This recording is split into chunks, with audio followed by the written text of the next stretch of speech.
welcome to an episode of Gear Talk, just a casual video series where I'm going to discuss some of the instruments and pieces of equipment that I'm using as a working musician.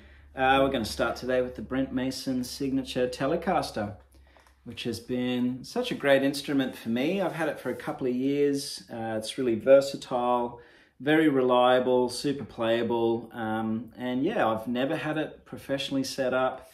I rarely tune it, to be honest. Whenever I pick it up, just like a dependable friend, it's ready to go. Yeah, it gets the most compliments as well for me, which is important, especially from the bandmates who like the way that it sounds, but also the way that it looks. And I have to admit, it does have quite a bit of swagger, I think, for a telly. So yeah, Brent is a musical hero of mine, and so many others. He's just a monster player and super inspiring. So I think he was long overdue for a signature guitar from Fender as well. And it's just such an iconic instrument, isn't it? You know, for Brent and his career.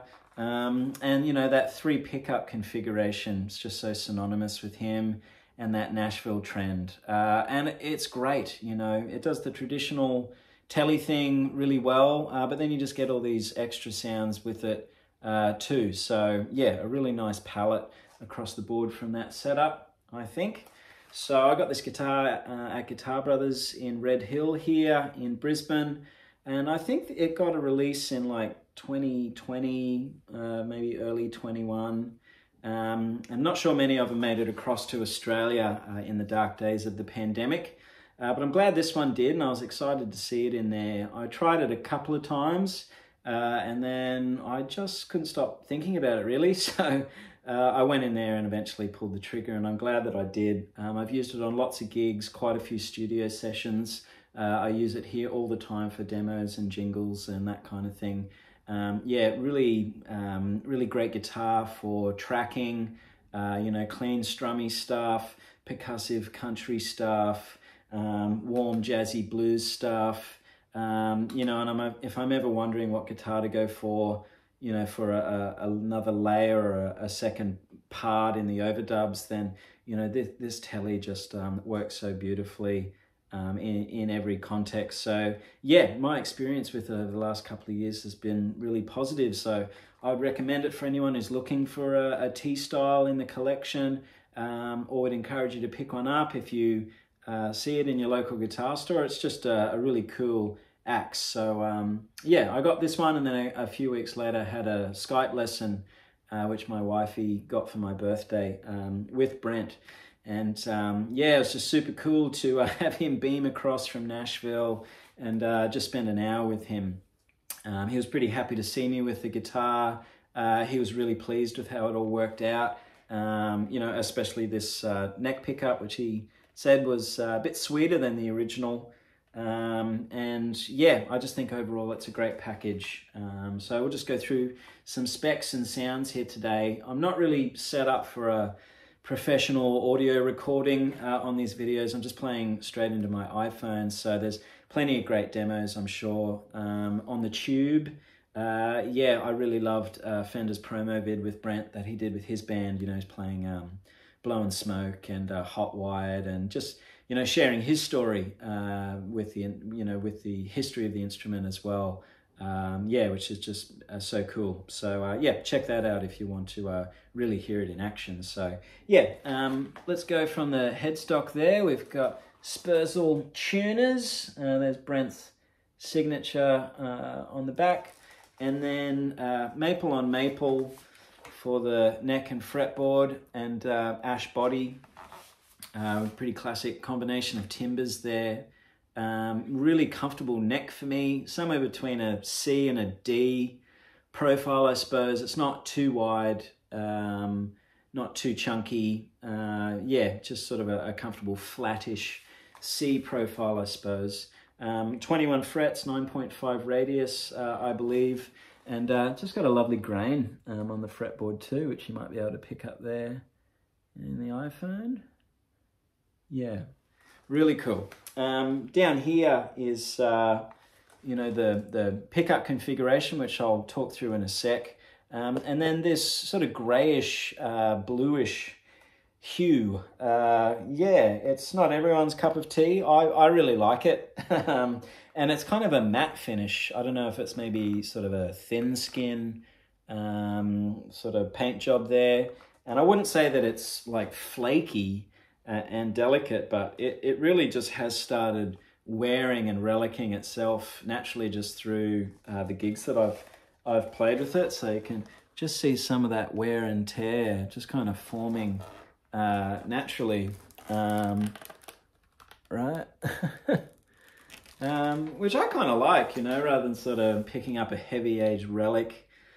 Custom shop axe, you know, I've done all this damage myself, which I'm happy about, and I just feel more connected to the instrument for that reason. So, you know, I don't know if that was the idea or if that's just kind of a happy accident. Maybe that's not for everyone, and I'm sure it would affect kind of the resale value of it as well, but I don't really care about that because I'm not ever going to sell it, I don't think. Yeah, so, you know, for me, it's just kind of that natural relicking, which is happening there, which I quite like personally. So, in terms of the pickup setup, I think, you know, it's probably easiest to think of it like just a normal telly, just you know, the classic bridge and neck. And you do have a master volume and a master tone for all of that, the tone and the master there. And then this pickup in the middle is connected to this tone knob here. And it's really just a blend. So you're just tapering volume in for this pickup here. And that's where you really sort of maximize the flexibility of this pickup configuration. So if I just had this bridge active,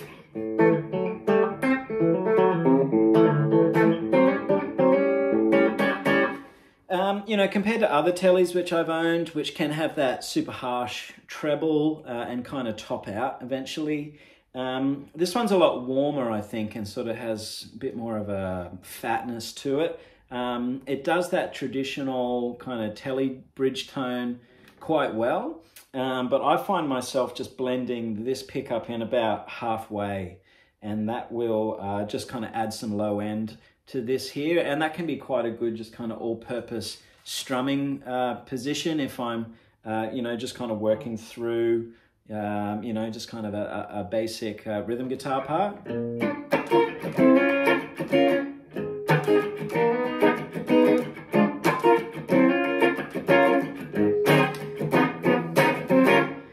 So I kind of think of it like EQ, and I'm sort of just working it in just as a blend, really, depending on what I want to hear from that bridge pickup, you know, in the moment. If I wind it in all the way, then I sort of get that position 2 and 4 quacky strat sound.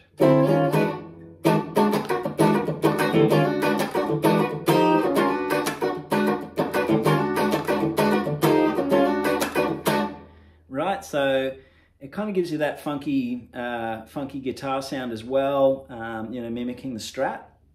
And so, you know, I put that to effect, you know, if the song is calling for it, and I can just get some extra tone out of it, yeah, just by cranking it in all the way. If I'm in that position, and this is a cool feature as well, and then I step on the pedal and I really want to hear, you know, a burning lead tone, then I can pull this one up.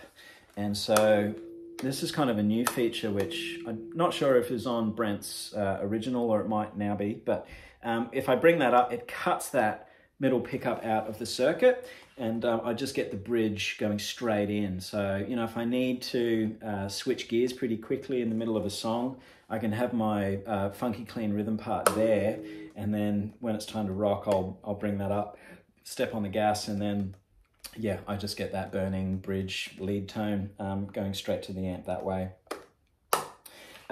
Middle pickup is, well, the middle position here is now those two pickups combined. And yeah, for me, that's just a nice starting point as well.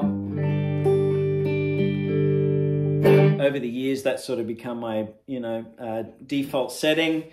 with the Telecasters, and then, you know, kind of warm bluesy jazz tone, I go to the bridge, and for the rockin' stuff, I'll, bridge, and then, you know, for the jazzy blues stuff, I'll go to the neck, rock, jazz, and then just all-purpose rhythm guitar stuff in there. Yeah, so I can, you know, blend in that to taste now as well, and sort of have like a mega bucker, which for me kind of has that piezo acoustic sort of sound.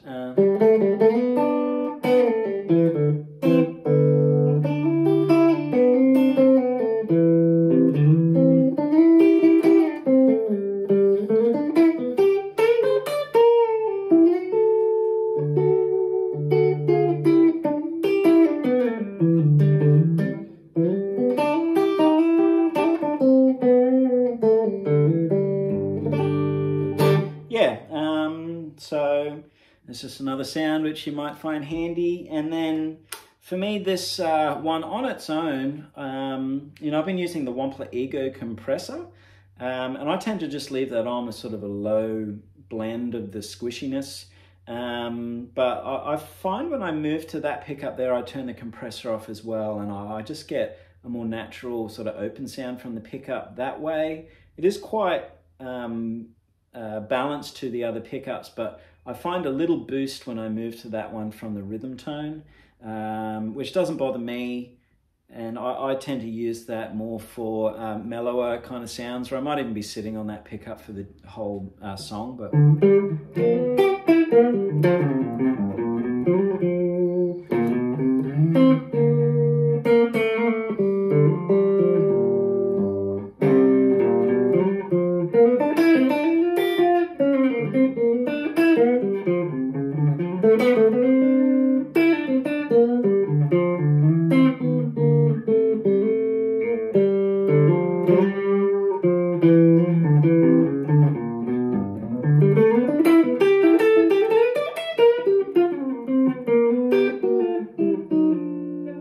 it's quite a sweet sound.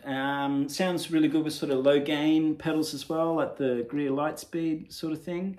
And yeah, it kind of gets you to that mellow George Benson territory as well, if you want it to.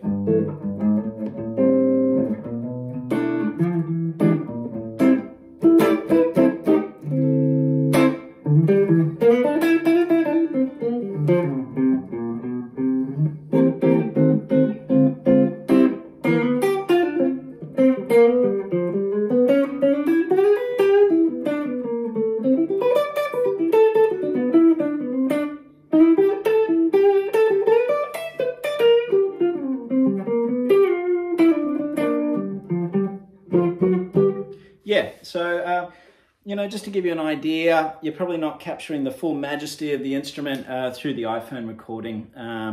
But yeah, for me, you know, having played it for a few years on stage and in the studio, I can attest to how great that it sounds.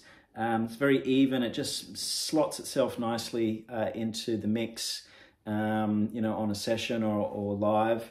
Yeah, so for me, it's just been, you know, a really cool guitar, really versatile to have that T-style. It's got all the simplicity and charm of that Telecaster, but then you just get these extras, which you can use if you want, or, you know, I kind of just use them to enhance what a Telecaster already does.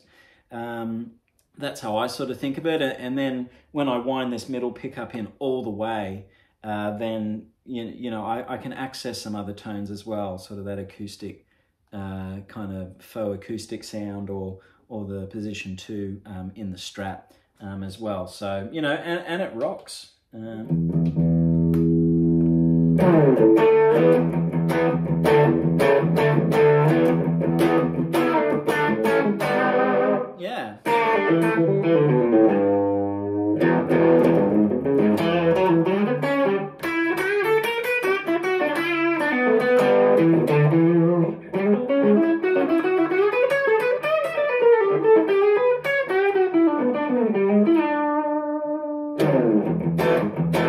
Yeah, so it handles the Marshall stack tones really nicely too. And then I suppose the last thing to mention is the B bender. which comes stock, is Glazer's B-Bender, you know, which might add to the weight a little bit. You know, they are heavier than a regular Tele, I suppose. Maybe some of the extra hardware there contributes to that, but you know, for me, heavy guitars can sound good too. You know, it doesn't always have to be lightweight, is the benchmark. So yeah, for me, you know, it's certainly not a back-breaking Les Paul, put it that way. So yeah, the B-Bender, I mean, it's not a gimmick. It's sort of giving you that pedal steel bend option as well. I'm still kind of learning how to use it. It is, yeah, kind of like another thing to think about.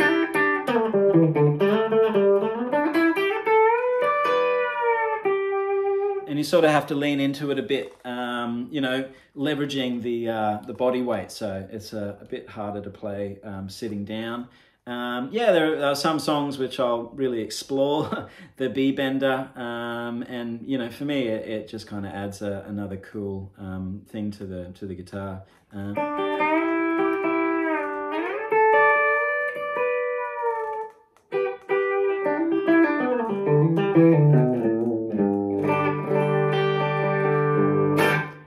All right, thanks for tuning in today. I hope that was helpful for some of you guys out there. I didn't see too many reviews from a player's perspective, at least, on the Brent Mason signature Telecaster. But for me, I just think it's great. I think it's a really wonderful instrument, and I highly recommend it to anyone who might be checking it out as a potential candidate for the Guitar Arsenal. So that is the Brent Mason signature T. And yeah, if you have any questions, please let me know. I think I've covered everything that I can, just off the top of my head here. But yeah, see you for the next one. You take care.